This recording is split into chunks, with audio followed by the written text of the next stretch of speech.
Podcast. It's Build a Big Podcast, the marketing podcast for podcasters. I'm David Hooper. BigPodcast.com is the website. And I've done a couple of episodes about this already, talking about my inclusion in KCRW's Radio Race this year. If you haven't checked out that, go a few episodes back in the feed. There's one with Scott Wynn. He's a top 10 finalist talking about his experience. And on this episode, Shrikant Joshi from Pune, India. He also participated in this with us. This is how I met him. Shikant, I'm so glad to have you on here because we all had the same brief, the same topic. Won't you be my neighbor? Before I let you say anything, I'm going to go ahead and play this. This is Want to Be My Neighbor. This is the 4-minute segment that Shrikant did in 24 hours as part of KCRW's Radio Race. This is Want to Be My Neighbor, Shrikant Joshi. The one context in which the most famous metaphorical question posed by Mr. Rogers, "Won't you be my neighbor?" takes on an absolutely literal meaning is when you are house hunting.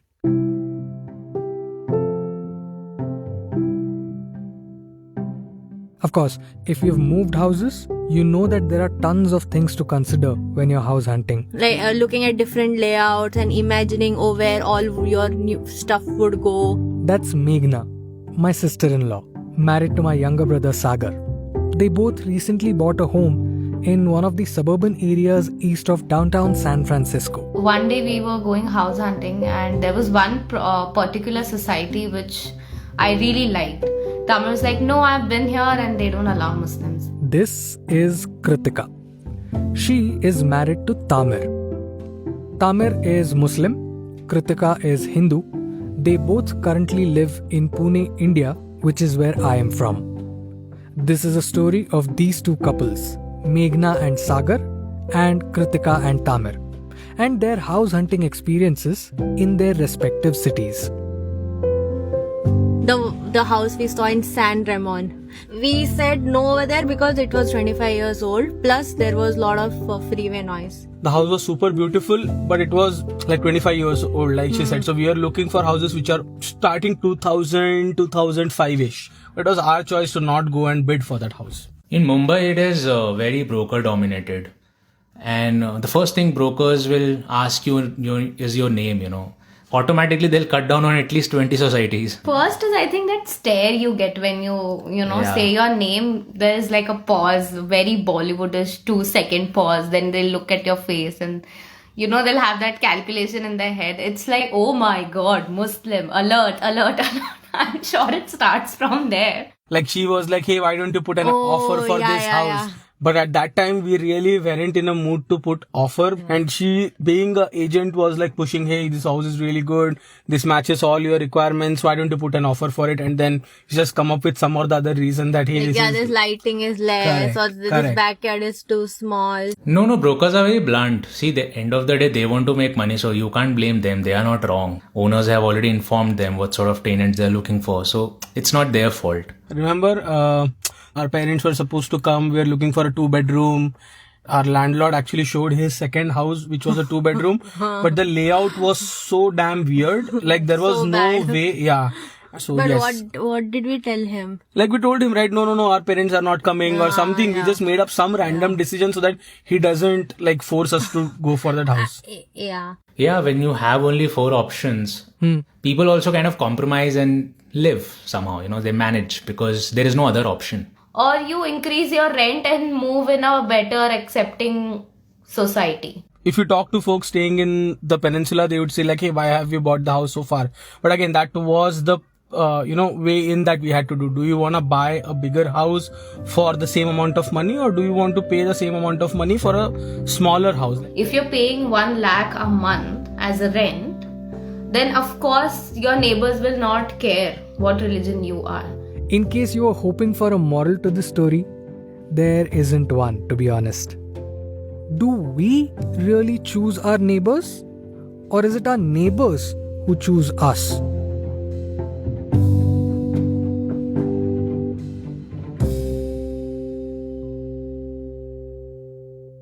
This piece was produced by me, Shrikant Joshi, as a part of KCRW's 24-hour radio race. That was Shrikant Joshi. The segment was Want to Be My Neighbor. This is something we did as part of KCRW's Radio Race. I didn't do that one. That's Shrikant's. I did another one. Again, go back in the feed for that. But we're going to talk about how Shrikant did this. Let's talk about your background in radio first, because everybody was coming to this with different skills. And you described yourself to me. You said you were a shock jock in India. And I didn't even know that was a thing. I thought that was a strictly American thing. But apparently one of our exports is shock jocks. America has exported a lot of things to India that it itself doesn't know about, one of them being radio. Our entire concept of radio was picked up from the American style of radio, but not the public radio, more of the commercial radio, the music radio. Because what happened in India was Indian radio stations didn't have permission to do anything that amounted to news or analysis of news. So they had to go the entertainment way. So the Indian radio stations that started picked up American commercial entertainment radio stations and basically picked up them as a template and copied everything that they did. So your Morning Zoo, your Shock Jock, and all of those happened to just flow into India. In fact, our formats for music stations also aped the same American format. So we have contemporary hit radio, except in an Indian context, we have a top 40, except it's not Billboard, but it is run by a different aggregator who's not as famous. We never really got around to alternative and classical and all of the other formats, because these two formats essentially allowed us to cover the entire Indian soundscape in terms of their sound habits or listening habits, music listening habits. So yeah, we basically took America, bottled it into one smooth bottle and gave it to the people to consume. Look, I got to get the sound imaging from one of those stations to play on this. I'm imagining something like Pune's hits, double shot. Is it that kind of thing? Like the strictly American style radio, but it's in India. You're very close to how it actually goes. Ready. Uploading. System upload complete.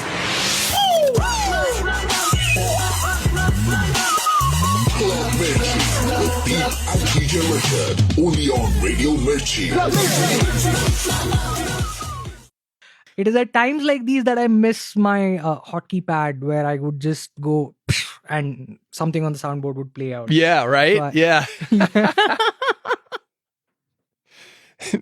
It's cool that we have that in common, though. I think it's interesting, and I think it's an example of what we do as podcasters or radio people, in that I'm in a closet. I'm in a 5x8 closet. And you don't realize where your message is going. You may think that it's just a few people. Maybe you're on broadcast radio and it's a few people in your geographic area. But because of things like TuneIn, the app, we can hear music from all around the world and radio stations from all around the world. And certainly we can do that with podcasting. And it is interesting to see the cultural impact that we have. And I don't think that I think we take it for granted and don't respect how powerful that is. And it's good and bad. There's a double-edged sword to it by all means. I completely agree with you there. It's fascinating. And something else that I realized when you were saying this is when you said 2 or 3 people in a geographical area, I suddenly realized that the difference in geographies also has another attribute of population that should be considered here, because the same geographical area to which your station serves has maybe 2 or 3 listeners listening at the same time, except if you map that onto an Indian situation, you'll have 200, 300 listeners listening at that particular moment in time.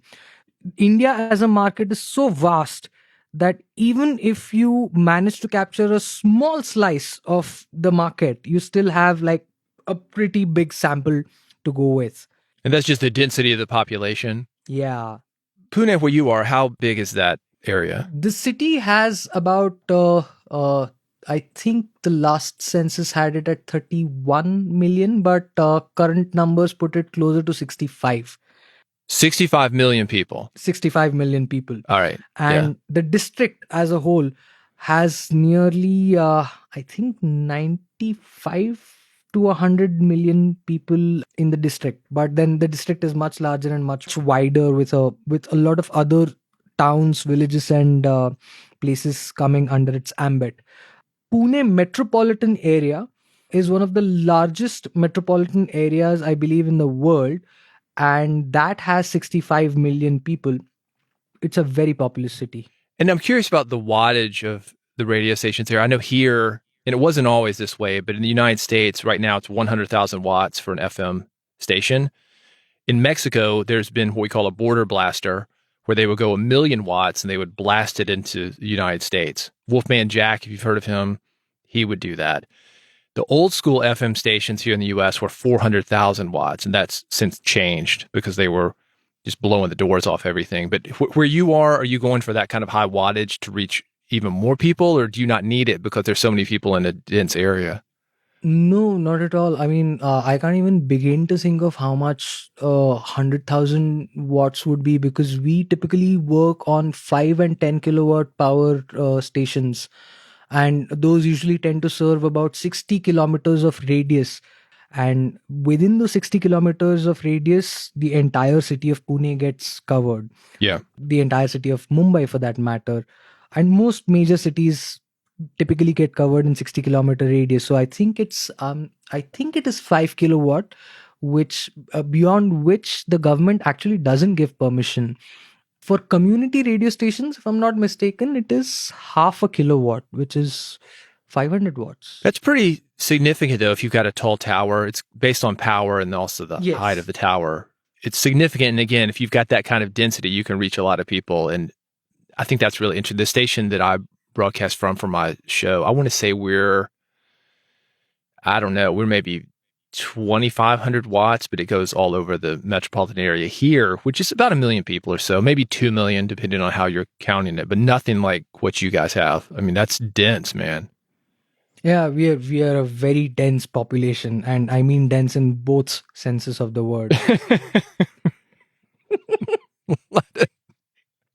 Well, this is interesting to me because you're in Pune, India, and KCRW, Santa Monica, Los Angeles, California, and you heard about this. I'm curious, how would you hear about a small, relatively large station in Santa Monica, California? How did you get into that world? I have always been interested in American radio ever since I figured out that what I was doing in India as Indian radio was basically aping American formats and American styles. So I decided to do a little bit of research and look up what American radio was all about, which is when I got to understand the differences in the different formats of radio. There's music radio, there is talk radio, there is sports radio, there is tons of other different kinds of radio. And in all of the years of my research, I happened to come across the concept of NPR, which is National Public Radio. I happened to come across this group called AIR, Association of Independents in Radio. And they keep posting about different things that are happening in the American market. And in one of their newsletters, they happened to mention that KCRW was holding a 24-hour radio race. I kind of knew what a radio race was, but then I went on the website and looked it up and realized that it was an interesting experiment, except I didn't have any American stories. So I didn't know what to do. But then I decided to sign up on a whim and wait for them to drop the theme. When they did drop the theme, I found it very interesting and I realized that I could make a story. And I asked them if international applicants and international stories were welcome. They said yes. And that's how I got the ball rolling. So it's a worldwide thing. KCRW is well known in the United States as part of the system you mentioned, NPR, which is, as I understand it, it's independent, but it's not. There's member stations and there's government funding somehow involved, but there's also local fundraisers. I don't understand how it works, but it's not, not like a corporate thing like we've been talking about where there are clusters of stations and all the money comes from the same place. There are a lot of little things that they do and they trade. And we'll get into part of that because part of the deal was when you got into KCRW and you were a top 10 finalist, they would put you in something called PRX, which is Public Radio Exchange, which makes that segment that we just heard available to everybody in that member network. So that's exciting. It could be as many as, 500 or 600 stations that can play that. Because a lot of these NPR stations are like you're talking about, the half a kilowatt. They're very small and they're in very small markets, but if it's a somewhat dense population, or even if it's not, that could be a few hundred people that would listen to you. So let's talk about this segment you did. It's called Want to Be My Neighbor. Yeah. The brief or the topic, they send this out to everybody, all those 100 something teams at the same time. It was Won't You Be My Neighbor, which is an American TV show, Mr. Rogers' Neighborhood. Were you familiar with Mr. Rogers? I was, interestingly, because I had heard of Mr. Rogers a lot in my research about American radio and American public broadcasting. I found him a very fascinating figure. Also, I'm not sure if I should be saying this out loud publicly on radio, but my daughter took a shine to Daniel Tiger, the animated version of Mr. Rogers' Neighborhood, which is Daniel Tiger's Neighborhood. Speaking of culture that we're exporting, you have that where you are in India, and it's broadcast in English? YouTube. It's not on any Indian channels, but okay. YouTube on TV. Isn't that amazing? Yeah, that's another great example of American culture, because you mentioned it, and this is the truth. If you go to the Smithsonian Museum in Washington, D.C., the Society and Culture Museum, American History, I don't know which one it's in, but they've got his sweater. He would use those cardigans. He would take them on and off. Oh, the red cardigan. Yep, and the shoes. Interesting thing about the shoes. Do you know why he wore the sneakers? Do you know the story behind that? I remember reading something, but I don't really recall exactly why. Yeah, he was doing this thing live when that Mr. Rogers was a brand new show. Very simple setup. He would have to sneak back and forth between the sets and didn't want to make any noise. The camera's still running. So you couldn't have the click, click, click of dress shoes or whatever he was wearing. Everybody wore sneakers. It's also a symbol, I think. It's a symbol that, hey, we're on the air, or we're at home and we can relax, or, it's like a uniform that you put on.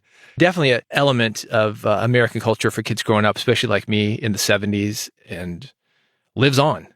Yeah. The concept, it was sort of based on that. You had something called Want to Be My Neighbor. When you had that brief that was dropped to you, we're going to talk about the time zones in a minute, actually, because it was in the evening, or actually maybe even night at India.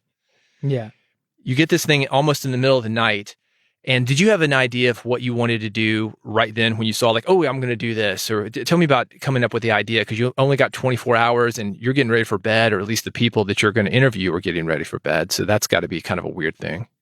Yeah. And that in fact was my biggest challenge, because I didn't have anybody to interview in America except for my brother, who stays in San Francisco, which I believe falls somewhere close to KCRW's radius of operation, but I'm not really sure about that. Closer than you or me, yeah. And it's also 10 a.m. his time when that thing dropped. So yeah. So they gave out the topic, Won't You Be My Neighbor, at 10 a.m., which was 11:30 here in India. 11:30 p.m. 11:30 p.m. in India. And I was waiting for it. The moment I saw Won't You Be My Neighbor, the first thought in my head is obviously Mr. Rogers, and the theme song, Mr. Rogers' Neighborhood, and all of that starts running. But then I realized that that is probably what a lot of other people are also going to be thinking. So I started to make a map of second and third level thoughts. I realized that one of the interpretations of the question, Won't You Be My Neighbor, could be somebody who is house hunting. I was kind of toying with the idea because my brother had recently bought a home. He bought a home during the pandemic. So I was a little worried about all of that and how the pandemic would affect his house hunting, both in terms of finances and in terms of, the risks associated with stepping out and looking at homes and all of that. So I remember having conversations with him about that. And finally, when he did close on a home and all of that, it was an interesting process nonetheless. So I thought of using that, but I didn't know whether that in itself would be an interesting story. So what I did was I sent him a set of questions. I wrote down an entire document for him, telling him exactly how to record, because by the time he would be able to see the document and record, I would be fast asleep, because he had, of course, work to go through during the day, and I didn't want to disturb him while he was working. So I sent him a document and told him exactly what questions to record. I didn't have a very clear idea of what I wanted to do, because he was my only American voice, and I had to make sure that I used his voice and I had a good story out of him.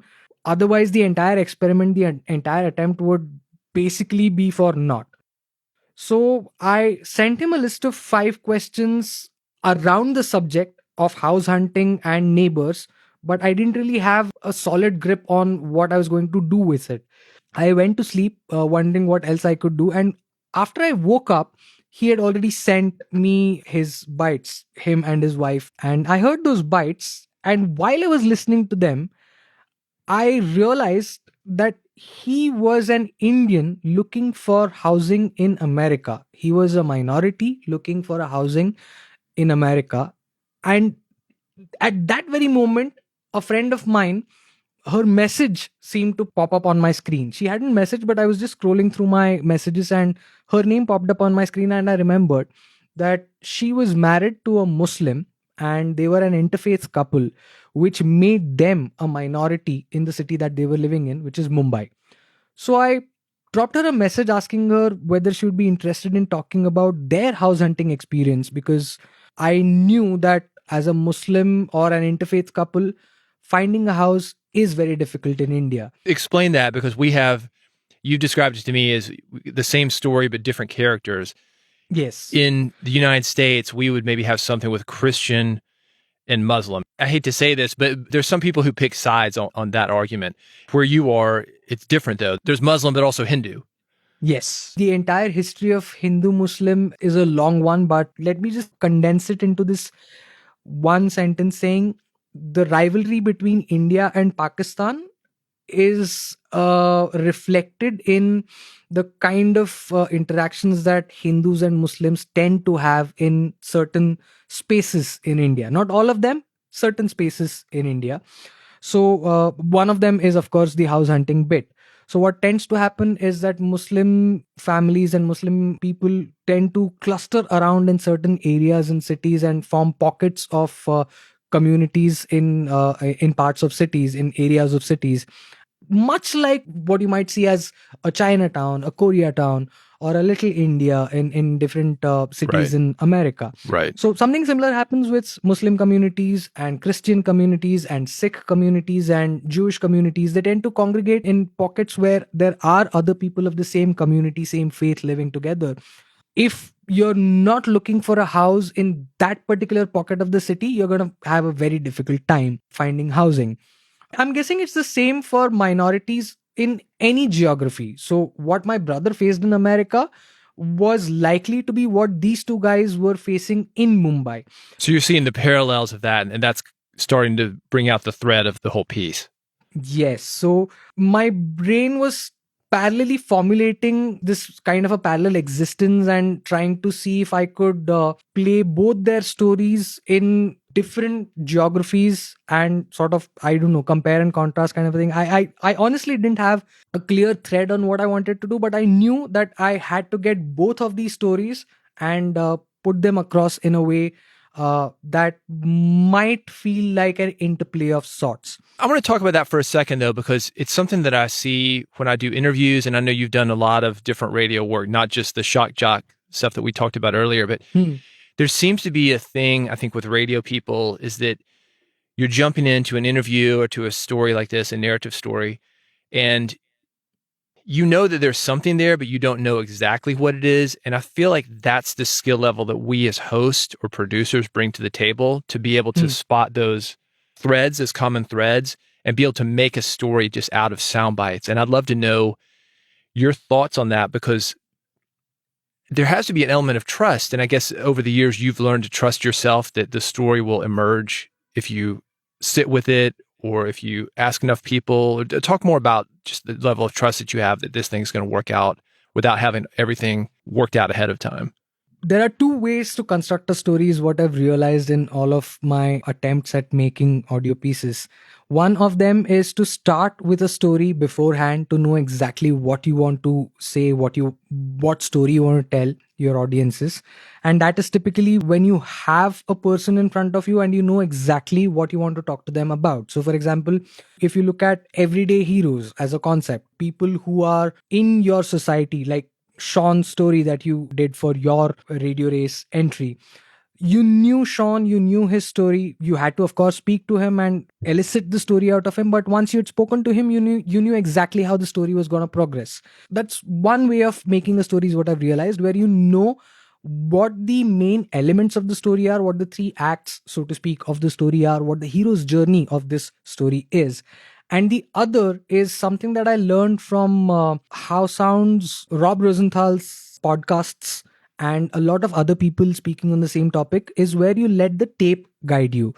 You basically collect a lot of audio, you collect a lot of tape, and then you listen to the tape and pick out moments of the tape that are really, really specific or that catch your ear. And then you take all of those bites and try and weave a story out of them.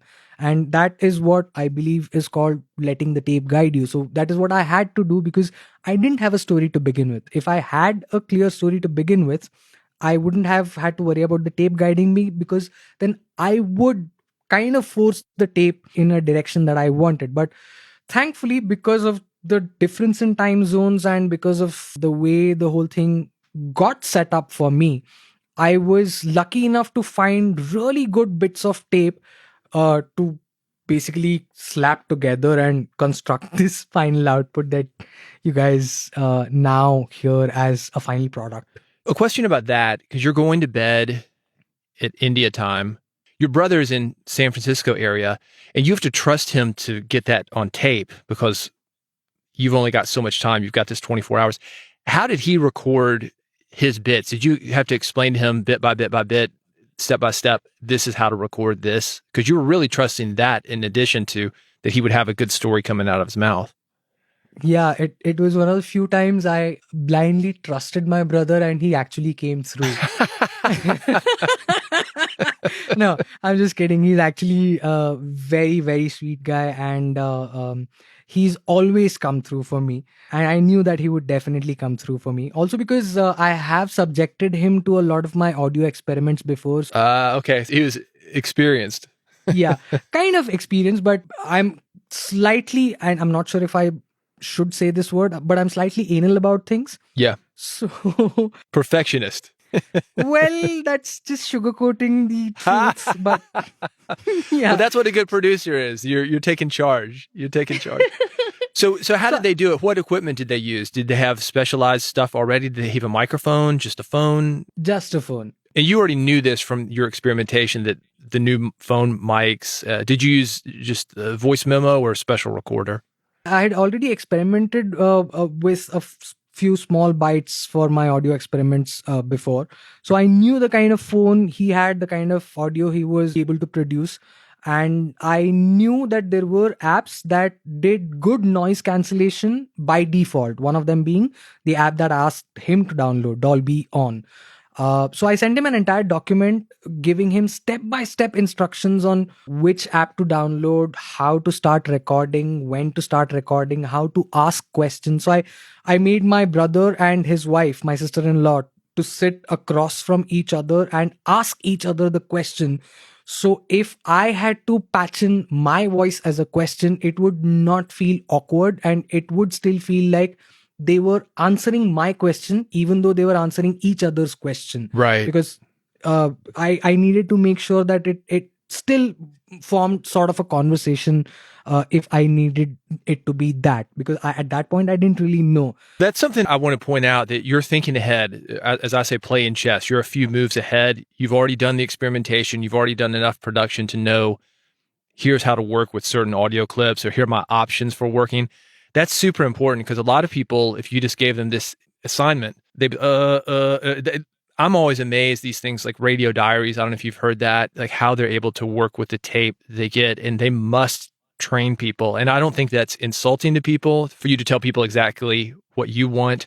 With Dolby On, you probably gave him step 1, like you said, download this app. Step 2, press the big red button. Step 3. Exactly. You have to do that. You can't just assume, especially in a situation like yours where you had 24 hours and your first 8 of it or so was you in bed because the time zone was working against you. Yeah. I started my radio race inverted, where most other participants in the same geographies in America, They got to think about their ideas, flesh them out, work them out a little bit on whiteboards and make mind maps and whatnot for the first 6 hours. I had to be absolutely sure of what I was looking at before I went to bed, because whatever output I got at that point would be my starting point, because where I would start, my brother would be asleep and I couldn't wake him up to get more audio out of him. So I had to be absolutely sure that whatever audio I got out of him was audio that I could work with. It was imperative for me. At that point, if I didn't have good enough audio, I wouldn't have been able to do the radio race. I can tell you that for sure. Well, you would have had to restart. When I talked to Scott Wynn, the thing that he did is he had 1, 2, 3, or 4 ideas. The first couple of them didn't work out. That's one of the things I felt lucky when I interviewed my guy, Sean, is that I was able to text him. And within 90 minutes of getting that brief, we were rolling tape. And that was only because he's like, okay, I get off work in an hour. Can you do it then? I'm like, okay, cool. But it was the same kind of thing. It's like, man, when time is ticking, and that's not the optimal thing. I really like the challenge, but you do have to plan things out. And that's why I wanted to go deeper into that. What did you do about the second couple, the interfaith couple that you're talking about that's actually in India? Did you do something similar with them, or did you actually go to them? The second couple was actually kind of a lucky break for me, because when I realized that I could do this compare and contrast thing, I sent Kritika a message and asked her if she would be interested. Thankfully, she said yes. If she wasn't available at that point, I again wouldn't have been able to do the story, because I couldn't think of another person who might become available at that point. It's still a matter of finding the right person at the right time. Finding a person who would be comfortable talking about their house hunting experience as a Muslim, right, in a Hindu majority city like Mumbai or any other city in India for that matter, was always going to be difficult. Also because the subject is a little fraught with tension here in India. But because this was for an American audience, I guess she was a little more comfortable and didn't have to worry all that much. Although if I had told her that this would also play out in India, maybe she might not have wanted to give her own name out. It's a dicey topic here in India, especially at the moment where religious tensions have again sort of begun to run high, but they are still at a very low simmer. But you never know what could happen. Let's talk about that for a second. I'm finishing up on a project about gentrification. So I'm interviewing a lot of local people here in Nashville. And that's actually how I found out Sean's story, which I was super happy about. It's like, oh, this is perfect because I'm already ready for it. I have found the more local something goes, the more interesting it is to other locals. And in some cases, as you mentioned, the American audience, people think that they're safe. Like, oh, okay, it's not going to be released here. And if your neighbor knows what you're thinking, literally, that's going to be something that goes beyond just this 4-minute segment.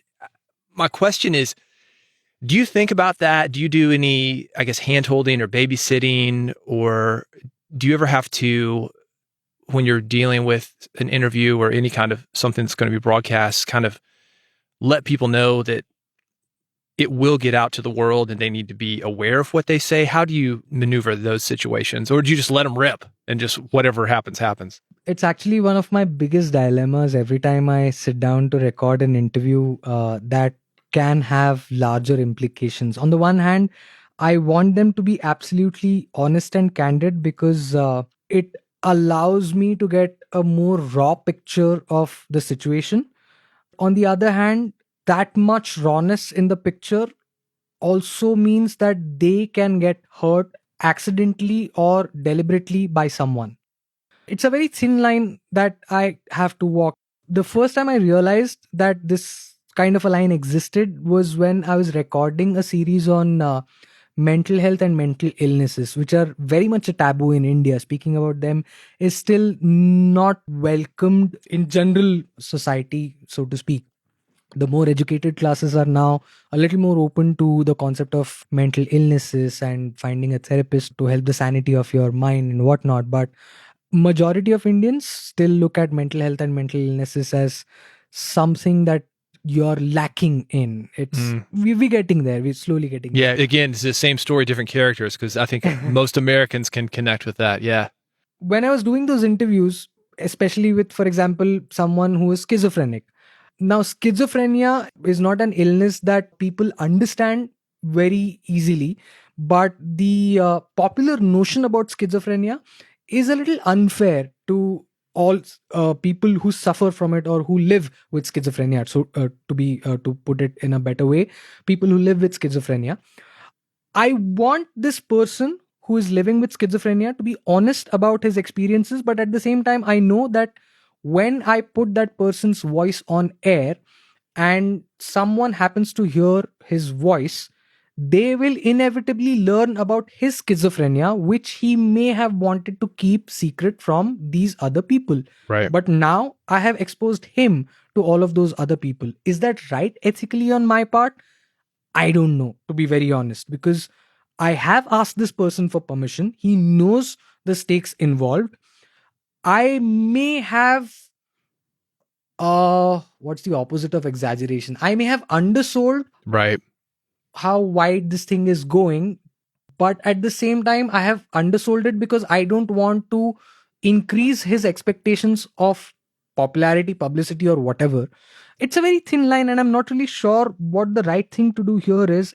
What I usually end up doing is I usually end up being very candid and very honest with them about what I'm trying to do, what I'm hoping will happen, and what is the worst case scenario that might happen.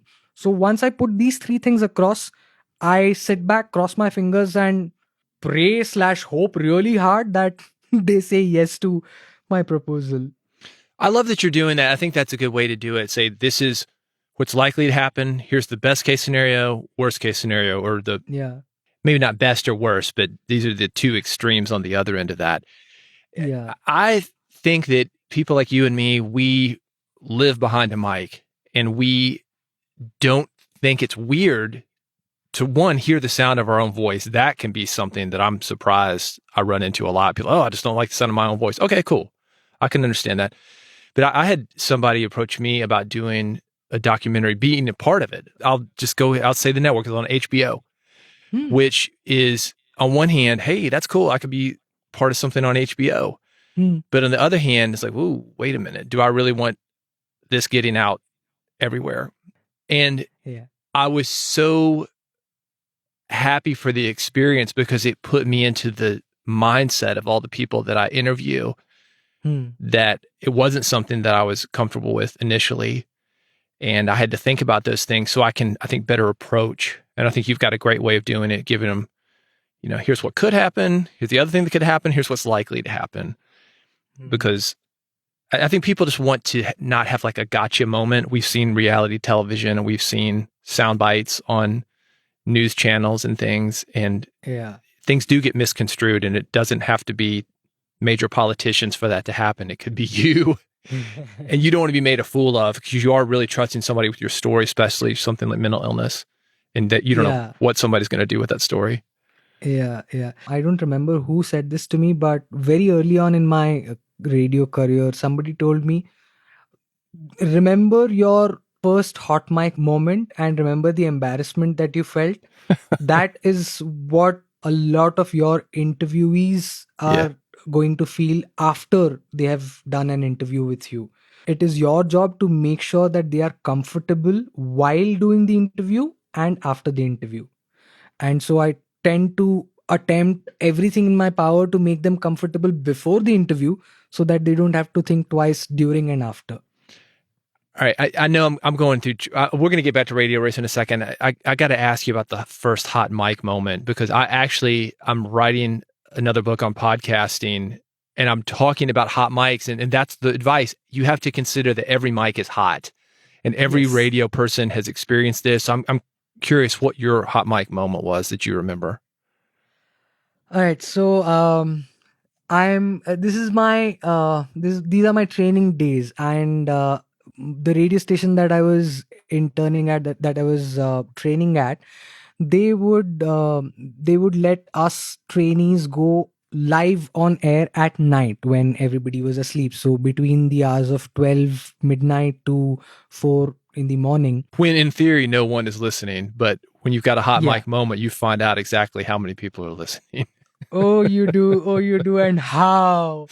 So the whole idea was for us to get comfortable with the system, to get comfortable with the software, to get comfortable with the console, the faders and whatnot, and basically get to a point where you can manipulate the whole thing, because you get 90 seconds to be on air and you have to play hooks of songs. You have to do your talk spiel, and at the same time, if you have calls coming in, you have to take them on air and then play them out, because live calls weren't allowed at the radio station that I was working in. They were always deferred live, as in we would take the call, edit them out for clarity and crispness, basically pick out bytes that we needed, and then we would play out just those bytes. Right. So what used to happen was, once the mic went off and the songs were playing, we would start taking calls from people. And it was at that point that I realized that there are a lot of night owls in my city of Pune who loved listening to radio and who would very gladly talk to a radio show host who had opened their phone lines. One of my first few days, I was manning the phone lines while doing this live night transmission, as we called them. The first few times, I was very diligent about making sure that my mic wasn't hot, making sure that it was on a different channel and not going on air. But the third day, I was very tired because I had done a double shift working for another radio show host as their producer. I was also scheduled for night transmission because cricket matches were happening. So I was supposed to give out score updates every 15 minutes, every 30 minutes. I was extremely sleepy and there was nobody to relieve me. And I was almost dropping off. And I happened to take a call. Can you guess what happened? You left it on. Yes.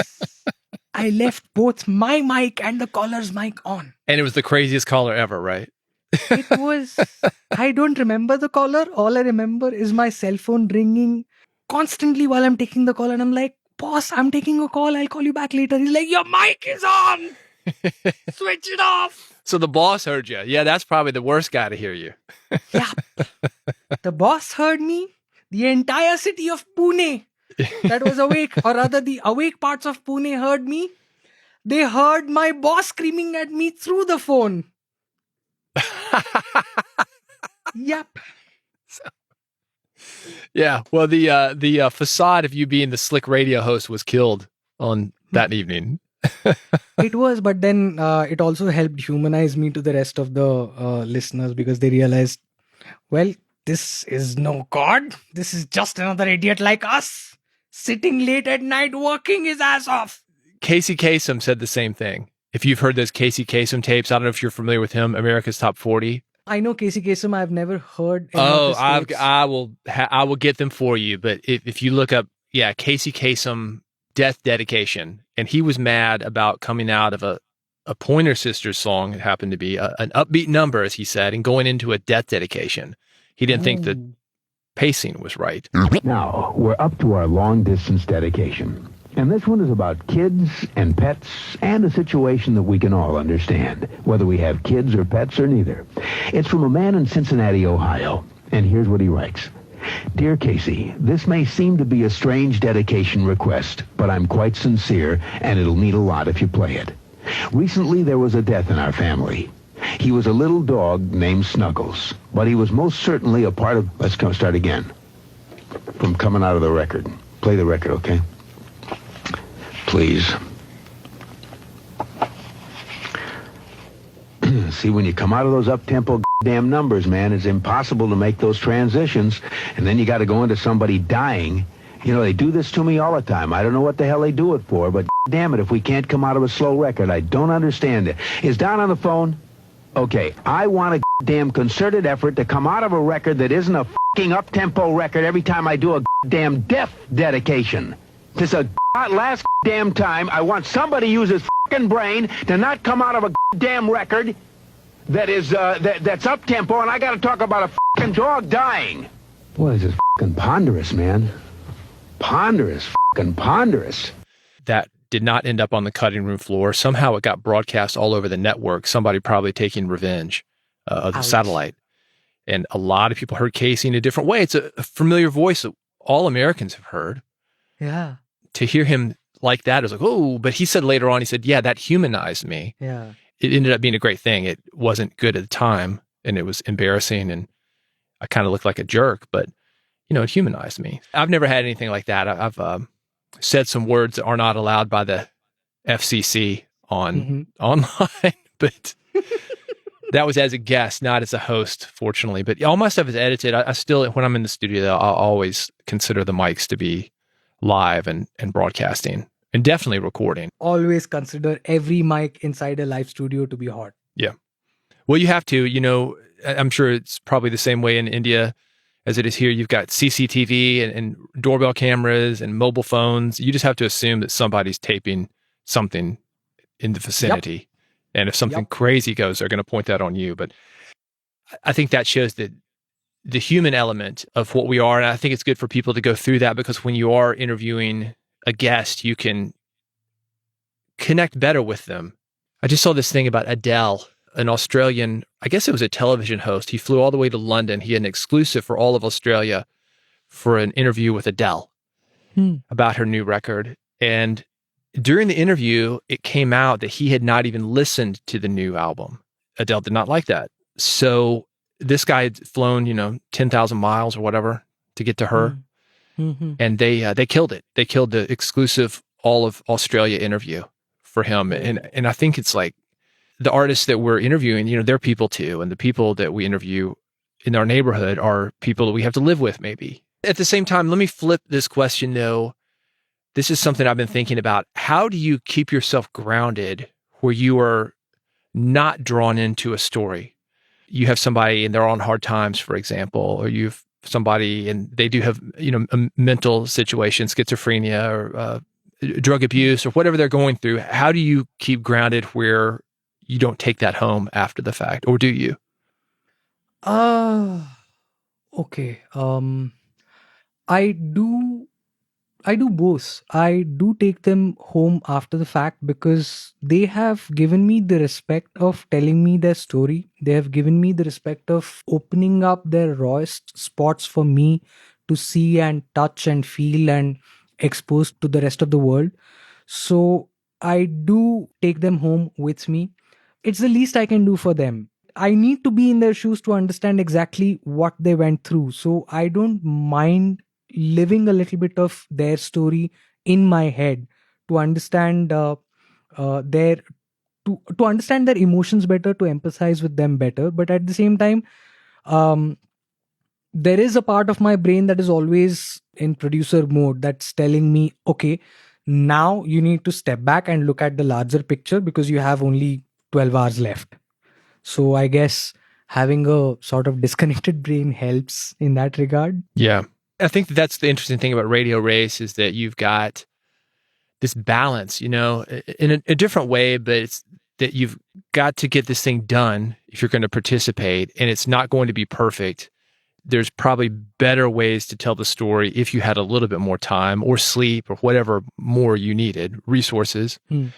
Let's talk about that. What did you do as far as piecing everything together? You've got music and everything. Were you pretty happy with everything? Did you feel rushed? Because again, you're on the inverse curve of what the American people were doing just based on your time zone, in that I guess, more or less you've got one day to do it, and you're not even going to stay up that night because the night is the day for us and it's due that day. At approximately 11:30 a.m. Indian Standard Time, which I think translates to 10 p.m. 10 p.m. American, 10 p.m. Yeah. So around that time, I had both sets of bites from my brother and sister-in-law, as well as this interfaith couple in Mumbai. After I'd heard those bites, the couple, in fact, I interviewed them specifically live, as in I got them on the phone and I got them to sit in front of a recorder and record their end of the conversation while I recorded my end of the conversation. At that point, I knew I had decent enough material for a compare and contrast kind of a story. But I had to be absolutely sure of that, because after that, I was not going to get my brother to contribute anything by way of his voice. So I decided to give it a go, and I decided whatever happens, I'm going to create a 4-minute piece out of this. So I started pulling out bytes. I started placing them. I briefly contemplated writing, transcribing all of it, but then I realized it would take a lot of time, and automated transcriptions for Indian accents are not always all that good. And how much tape did you have? So my brother gave me about 17 minutes in the first iteration, and this couple gave me another 34 minutes. Whoa! So you got about an hour then. Yeah, for a 4-minute story. Yeah. Okay. That's pressure. Yeah. Yeah. I also called my brother after talking to this couple before my brother went to sleep, and spoke to him in a little more detail to understand his house hunting process and questions I had about his house hunting process. But I didn't use any of those bytes. What I did end up using was the original set of 17 minutes that he gave me, and that turned out to be more than enough. I started cutting those bytes up into juicy chunks or interesting pieces of audio, and I put them on a DAW, on a DAW, and started juggling them, shuffling them up and down on Hindenburg, tried to figure out if any of them formed sort of a coherent sequence. It took me a lot of time, and now that I think back, I realize that I should have spent an hour transcribing just those bytes and used transcriptions, Right. and then make audio out of it, Right. which would have been much better and much quicker. But well, live and learn, I guess. Yeah. Yeah. Well, you would think that, hey, I've only got 4 minutes here. I can remember 4 minutes worth of stuff or about, and then edit it down to where it is 4 minutes. But yeah, it starts to get really complicated when you've got, especially that much tape at the beginning, because some of it's gone. You've already made the decision, and it's not even part of the story anymore. Or you've got to go back and look at it because you think, oh, I could have used that tape that I cut previously. So it can get pretty complicated. It did get complicated. In fact, I have now decided that once I have bytes that I want to use, I will first transcribe them. Yeah. And then start working on a textual story, and then convert it into like an audio kind of a thing. Right. I will still play with the audio. I'll still try and figure out if I can extract some more out of the remainder audio, the one that I've discarded and stuff like that. But text-based storytelling first, audio-based storytelling follows. Well, something that I'm doing for this big documentary project that I'm working on, and we're talking dozens of interviews, and the interviews could be an hour or two, is I'm going through all of the audio, and I'm taking those sound bites, and then I'm throwing them into buckets. Yeah. So I've got one about sex, one about drugs, and one about rock and roll, let's say. And then what I can do when I'm on the rock and roll segment, then I'm going to transcribe those, and just those, and I know the basic topic of it. I kind of did that on my radio race, and that one of the things, Tasha Limley, who's with the local NPR here, WPLN, she had helped me. She said, basically, you've got 3 stories here, and I had segmented things very, very similarly to that, like the beginning, the middle, and the end, let's say.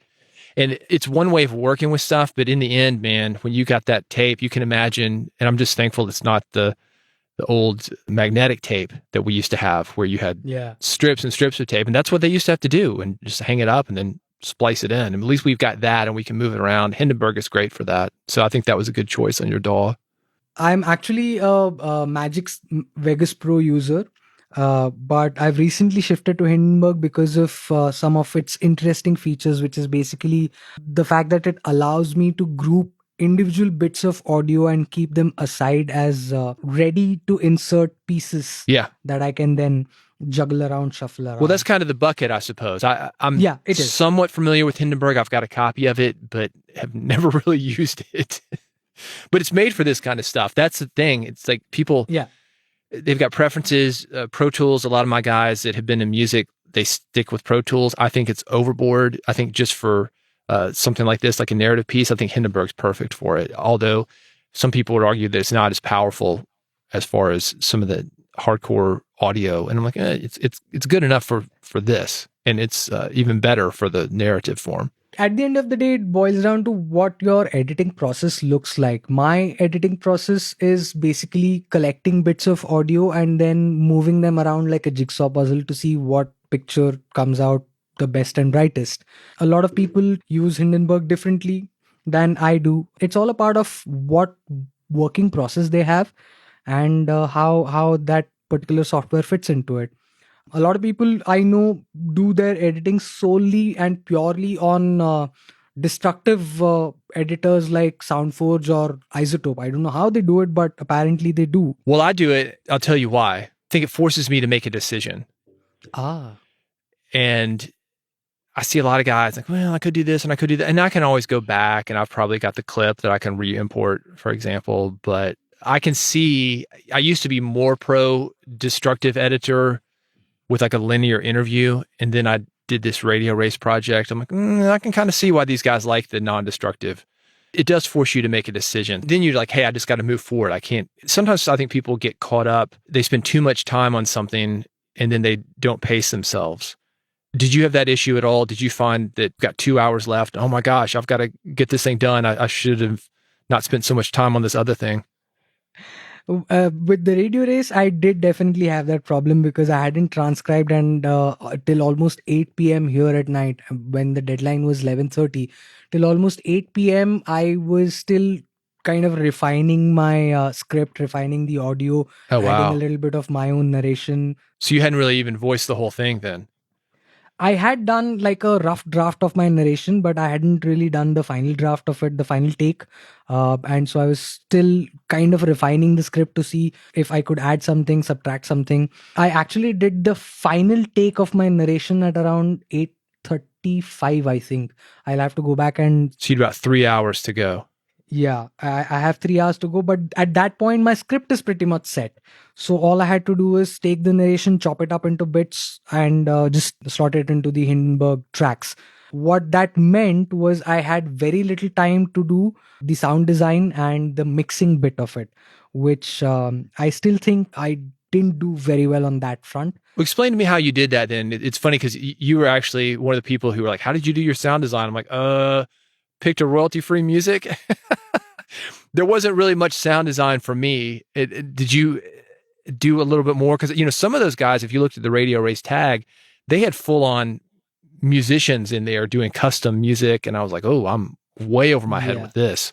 What did you do for your music and things? I am, okay, how do I put this? I'm not tone deaf, but I'm aesthetically blind when it comes to designing anything. I'm just not good at any kind of design, be it visual or audio or just any kind of design. I do have a keen sense of observation, if you might call it that. So I have a fair idea of how music is used in a lot of radio pieces that are typical of, say, NPR or one of these stations. What I did was I attempted to use a similar kind of music structure. And I picked a music piece that went closely with the emotion of my audio piece. Funny thing is, that same music piece, which was from Blue Dot Sessions, by the way, and I commend them a lot. I think anybody who wants royalty-free music should take a look at sessions.blue. It's a brilliant website and it's a brilliant collection of music. That same piece of music that I used was also used by another Radio Race participant. Oh my gosh. Yeah, I don't remember That's the worst feeling. Yeah, but well, that's what happens when you use royalty-free music. Yeah, I've been there. Yeah, yep. Probably using the same thing, but as long as it fits into the mood of the piece, I think that isn't much of a concern or a problem. Did you have to search a long time for it? Because I'm wondering, was it on the front page? How out of all the songs that you could get from one of these libraries, and there's only 100 something, I mean, that seems like so crazy to me that somebody would have actually had the same one. See, here's where the website actually came in handy. The website has filters that allow you to choose for genre, mood, tempo, the number of instruments, and a lot of other filters. So I just adjusted the filters according to what I thought the sense of my audio piece was. And it popped up like 5 results, out of which I chose the third one because the first 2 sounded a little too peppy. The last 2 sounded a little too somber. And I said the third one just sounds right. And did you look at the time as well? Did you put in 4 minutes max, under 4 minutes? No, because I do have this skill of being able to chop up audio pieces and then patch them such that they don't sound awkward. You weren't just playing the music and, all right, it sounds like there was a little more work to making it match. Just a little bit more work to ensure that it came in at the right moments and drifted off at the right moments, but Right. that was about 3 or 4 places in the entire piece. Yeah, you make it sound easy, but that's not as that's a skill that I think people should develop, like beat matching. And one of the things that I do is I'll start with a break. No, beat matching is something that everybody who's working in audio should at least know what it is all about, and if possible, learn how to do at least the very basic versions of a basic cut for time. Yeah. Yeah. It comes in handy in so many places, and it just elevates your piece to a different level if you can do it correctly. Well, it sounded great. It sounded, when I went back and listened to it, because the first time, when I heard all these, I was like, oh, this is my competition. This is my, and I was curious what everybody had done with the same brief, but it was interesting. And you had this happen with your own piece too. You go back and you listen to something, you've had a little bit more distance on it. I'm like, wow, he did a really good job on that music. And it seemed to match. And it's interesting, I think, what a skilled person can do with just a few of those skills, beat matching and be able to fade in and out, and also pick the right songs, that you can do a lot with royalty-free music. Oh, yeah. It's not much money. I've got licenses on a few of these things, and there's the free YouTube library, which really isn't bad if you're willing to dig. But you've got to look. And I think what people do sometimes, like if the podcast, for example, is about excellence in entrepreneurship, they would search for excellence and pick the first thing that everybody else who's done that has picked. I actually heard a song that we had used in the doctor's office. I was there to pick up a friend of mine who was in surgery. So I'm in there for a couple hours waiting for her to get out, and heard a song that I had used on like a hemorrhoid ad or something. And I was like, oh my gosh, that's the funniest thing in the world. But, it's weird though. Like if that ad had been a national campaign, for example, and then I had used it in my theme song for the podcast or a documentary that was on a very serious discussion, I would have to go change that music. So it is something to be aware of. With me, I also have to consider the fact that $1 equals 75 rupees. Buying music for my audio piece isn't always going to be possible. Even though I'd love to pay the artists, I still have to consider my own wallet, my own pocket, and out-of-pocket expenses, because 75 rupees is a lot. And although $1 doesn't really mean much by way of American expenditure or American income in that sense, 75 rupees does mean a lot. So yeah, the economics of 100%. Yeah, that's absolutely right. Absolutely right. So I had to rely on royalty free music pieces, and I have now figured out a lot of places where I can get really good royalty free music and still be able to make good audio out of it.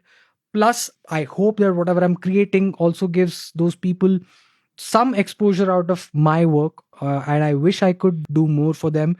Just to put your mind at ease, so let's get clear on the definition. That when you're saying royalty free, like I would use that to say that there are not licensing fees other than maybe like a buyout, but you're saying that this music actually didn't cost you a thing. You could download it and use it for free with no cost, yes, right? Okay. Yes. So how I would use royalty free would be there's no licensing fee, but what the musician, not really the musician, but the songwriter, the person who owns the underlying composition, if there is airplay on a station, there are performing rights organizations that should catalog that and should pay that musician, or the writer and the publisher, rather, not necessarily the performers. In Europe, the performers would get paid, but there should be some money that would come to those people. So if that makes anybody feel better, if you're using a music that you downloaded for free, don't download Adele or don't download Britney Spears. I'm talking about stuff that you actually have the right to use for your podcast, but somebody in theory is going to get paid. And obviously it's sort of cool. I think as a musician, if I threw my stuff up there, if somebody actually used it, you want your music heard, just like we want our podcast and our radio things heard. So sometimes there's a secondary payoff for those guys too. That's what I'm hoping I did. Of course, Blue Dot Sessions is quite popular among the podcasting circuit. They are associated with a lot of very interesting podcasts as well. I believe Reply All occasionally uses their music, and a couple of others also do. From what I remember on their website, you were allowed to use that free as long as you gave them credit, as long as you attributed Yes. them Yep.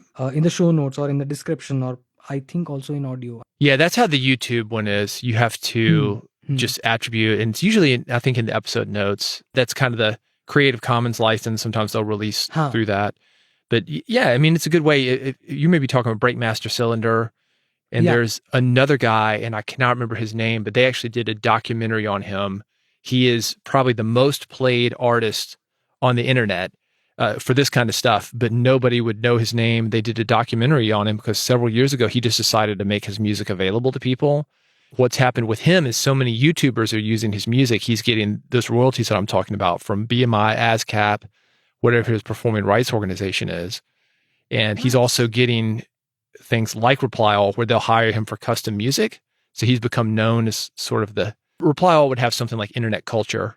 He's a quirky artist. So when you hear a funny song like that, like it's mailbag, it's like they call him. And he's making money from that, but he's not making money from maybe something from the library he put out. But this guy just likes to do music, and he found a way to do it, which I think is amazing. Yeah, I agree. Yeah, it's incredible. So, and sometimes, believe it or not, people like to look up that stuff on Spotify and stream it, and they make royalties from that as well. The Reply All did that interesting thing about hold music from your telephone. Yep. And that was probably like a buyout, but there's somebody out there that, would listen to that on Spotify. They just like it. So apparently there were people who did, and that music raked up a lot of listens on Spotify. I remember that episode. It was quite fun. Yeah, well, I love it because, that's the business I was in for so long.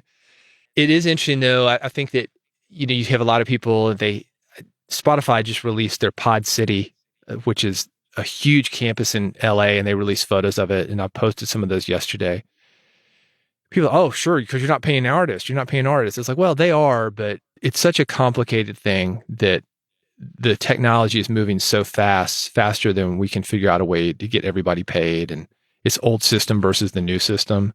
I'm actually a little worried about Spotify and the pace at which they're buying consuming things. the competition. Yeah, they're devouring it literally. You finished this thing up, you made the decisions, you got the music, you somehow got this thing down to 4 minutes miraculously after an hour of tape. And that's one of those things that I'm still amazed any of us did that, because it's not easy.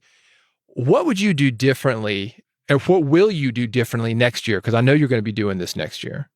One thing I definitely want to do is get another person on the team, at least one, hopefully two, to use as A, soundboards, and B, work mules. You're going to have a 24-hour operation here. You take one shift, get you some Americans, get you somebody in Australia. I wonder about that, though, because, I was going to partner with two people. I had an engineer I was going to partner with. I was going to partner with my friend Tasha from the NPR affiliate I mentioned. And she was available to me a little bit. She said, call me or whatever. And we did, and text me if you need any help, if you get stuck. But one of the things that I really appreciated doing it alone was that I didn't have to ask permission to make a decision. And how do you think that would affect you? I understand the benefit of, like you said, having your work mules, getting that team on it, buddy. But I think the decision-making process will be a lot more complicated. Are you pretty good at working with a team like that? Have you had that experience? And how's that better than working alone or worse? It has its own set of advantages and disadvantages, but one huge advantage would be I wouldn't have to do all the thinking myself. Having another person would let me think different things. Yeah. Because that other person would come with their own point of view, with their own perspective, and that would either enhance my own perspective or tell me why my perspective wasn't right. What happened with me making my own decisions was also I had to make a lot of decisions in a hurry, which would probably not have been the case had I had another person working with me intellectually on the problem. Two heads are better than one and all of that, I would definitely want to try it out next year with another person working with me and, sort of collaborating with me on the project. But this other person would have to definitely have different skill sets than my own. Yeah. Well, it's funny you say that, because when I had heard your piece for the first time, we were talking about it, And what I thought about when I thought about San Francisco was the crazy .com boom there and how housing prices have gone crazy and people have been pushed out of houses. And that area, if we think about gentrification, we think about housing, San Francisco is one of the ones that we use as an example here in this country. And you're like, oh, I hadn't thought about that. It was interesting to me that you could look at it from a completely different perspective. And I think that's the interesting thing about Radio Race. And one of the things I was so excited to listen to at the very end was the different perspectives that everybody brought to that same question. And I do think that working within a team, within a single episode, it can make the thing stronger because you're able to push back against those things and find problems and strengthen those problems. So yeah, that would be an interesting thing, I would imagine. And I agree with you on having different skill sets, because if you can bring somebody in who's great at music and that's one thing off your plate, one less thing for you to worry about.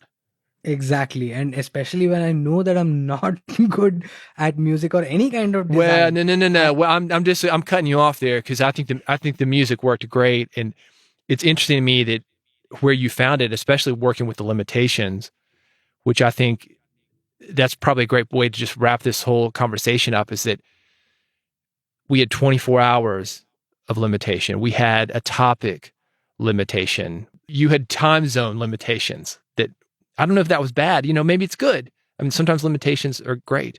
It was just such a fun experience. I almost didn't do it because I was working on this book and I'm working on this big documentary project. And I was like, I don't have time to put a week into this.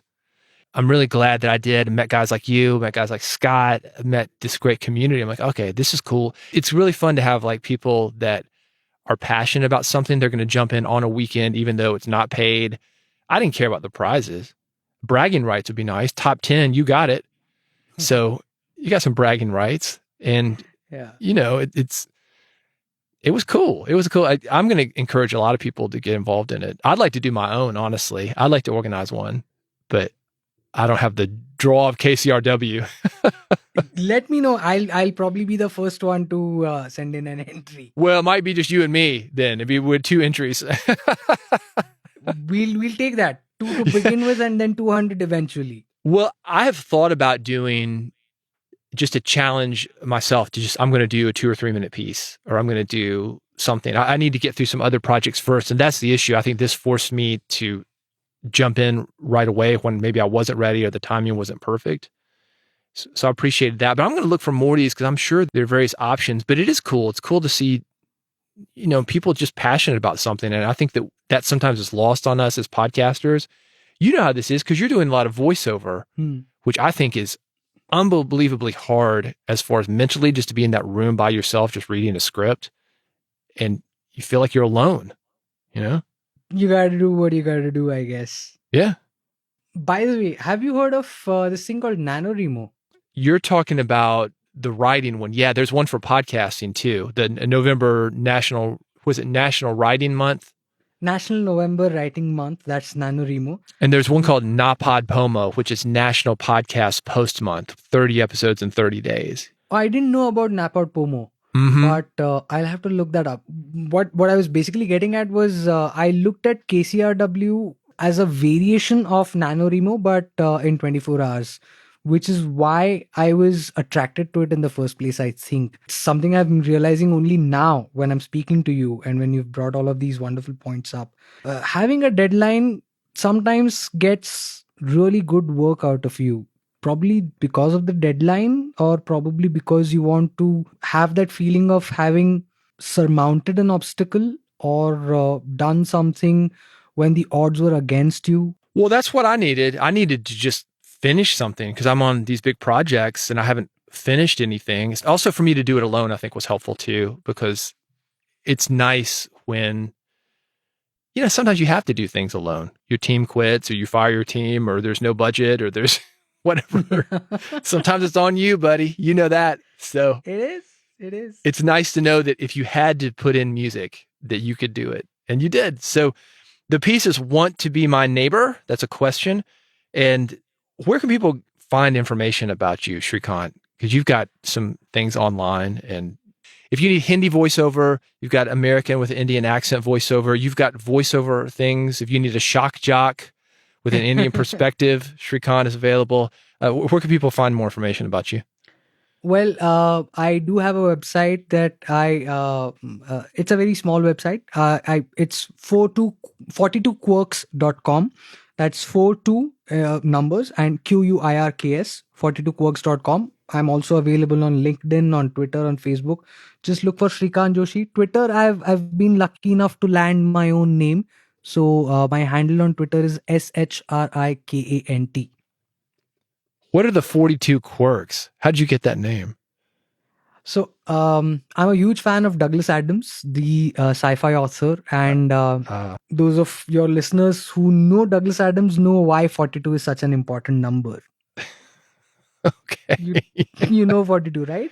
Is it the you're talking about the Hitchhiker's Guide? Yes. Yeah, the meaning of the okay.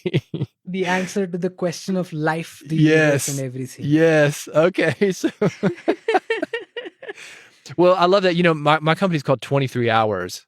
And the reason it's called 23 Hours, I was talking to a musician and I said, let's talk about how this works. And he said, well, when you hire me, it's actually talking to his band, a dude in a band called the Doobie Brothers. Tom Johnson is his name. He said, when you hire the Doobie Brothers, you're not hiring us for the hour that we're on stage. You're hiring us for the 23 hours it takes to get there.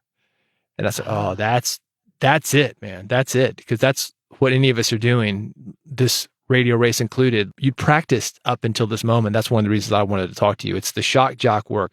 It's the experimentation you were doing. It's the house sound, listening to that and transom and studying American radio. That's what enabled you to do this. It wasn't the 24 hours of the radio race. It was the years and years of work. It's the hot mic that you left on. It is. So Shrikant Joshi, 42quirks.com. Shrikant, thanks for being here, man. Thank you so much for having me. It has been an absolute honor. It's been a pleasure having this conversation, having this chat with you. Thank you so much. And before we sign off, Lauren Freyer of NPR, who heads the India Bureau of NPR, heard your piece, your KCRW Radio Race piece, and she was quite impressed by it. I'll send you a screenshot of her comment. That's good. And yes, That's she was good. quite impressed, and she's like, please tell him that I like what he did, and she's looking up other work that you've done. So well, make sure you put it on SoundCloud as well. Okay. Now I'm getting nervous. I'm gonna get well. Good. Maybe I did something. This is so funny. I did an interview with a guy. This is a true story. People won't believe this. It's incredibly crazy. It's a homeless guy. So I want you to imagine this: a homeless guy in Nashville. He is here, just busking. What you call playing music on the streets. A Swedish television firm came to say, "Can we record this? We'd like this song. We're doing a documentary on Nashville." So they record the song. And as it turns out, they go back to Sweden.